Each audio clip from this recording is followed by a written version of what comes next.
புதுச்சேரி மாநிலத்தில் மிக முக்கியமான துறைகளில் ஒன்று கல்வித்துறை. கல்வித்துறை ஒரு பெரிய துறை. இந்த துறையில் கடந்த 2 மாதங்களாக இயக்குனரும் இல்லை, செயலரும் இல்லை, ஒரு செக்ரட்டரியும் டைரக்டரும் இல்லாமல் ஒரு பள்ளி கல்வித்துறை இயங்கிக் கொண்டிருக்கிறது என்று சொன்னால் இது எப்படி சாத்தியமாகும் என்பதை நீங்கள் எண்ணி பார்க்க வேண்டும்.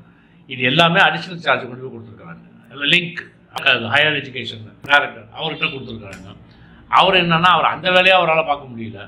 காரைக்கால் வந்து for example PG center open பண்ணி கிட்டத்தட்ட 6-7 வருஷம் முடிஞ்சு போச்சு. இது வரைக்கும் அங்கே வந்து ஒரு வாத்தியார் போடல, ஒரு ப்ரொஃபஸர் போடல, ஒரு லெக்சரர் போடல, அசிஸ்டன்ட் ப்ரொஃபஸர் போடல. சரி, கான்ட்ராக்டில் போடுங்கன்னு சொல்லிட்டு நம்ம வந்து முதல் கட்டமாக பப்ளிக் அட்மினிஸ்ட்ரேஷனில் கொடுத்தோம். அதுக்கு இன்டர்வியூ நடத்தி அதை செலக்ட் பண்ணி அனுப்பிச்சிருக்காங்க. அதையும் போடலை.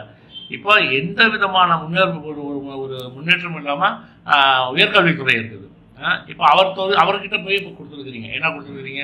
நம்முடைய எஜுகேஷன் டிபார்ட்மெண்ட் பள்ளிக்கல்வித்துறை கொண்டு போய் கொடுத்துருக்குறீங்க. இப்போ அவர் அதையும் பார்க்க முடியாமல் இதையும் பார்க்க முடியாமல் அவருடைய விளைவு என்னன்னு பார்த்தீங்கன்னா, இப்போ புதுச்சேரி மாநிலம் முழுவதும் எய்டட் ஸ்கூல் 35 ஸ்கூல் இருக்குது. இந்த 35 ஸ்கூலுக்கும் இது வரைக்கும் ஒரு கிட்டத்தட்ட 5 மாதங்களாக சம்பளம் கொடுக்கப்படவில்லை.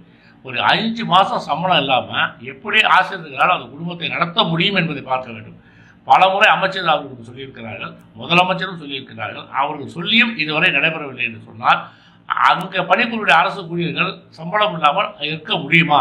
1 மாதம் இருக்க முடியுமா என்பதை எண்ணி பார்க்க வேண்டும். அது மட்டும் இல்லை, முதலமைச்சர் அவர்கள் சட்டமன்றத்தில் நான் ஒரு கேள்வி கேட்டேன். அதாவது லேப்டாப் விடுபட்டு போன பிள்ளைங்களுக்கெல்லாம் கொடுக்குன்னு சொல்லி கேட்டிருந்தோம். அப்படி கேட்கும்போது முதலமைச்சர் சொன்னாங்க, இல்லை அவங்களுக்கெல்லாம் நான் காசாக கொடுத்துட்றேன் அப்படின்னாங்க. சரி, கேஷாக கொடுக்குன்னு சொல்லி சொன்னால் மொத்தம் 7000 பயனாளிகள் இந்த மாநிலத்தில் இருக்கின்றார்கள். அவங்க அந்த 7000 பேருக்கு அந்த விட்டு போன பிள்ளைகளும் மனசு ரொம்ப கஷ்டப்படுறாங்க. எங்களுக்கு வந்து டெய்லி தொலைபேசி மூலம் தொடர்பு கொண்டு என்ன ஆச்சுன்னு கேட்குறாங்க.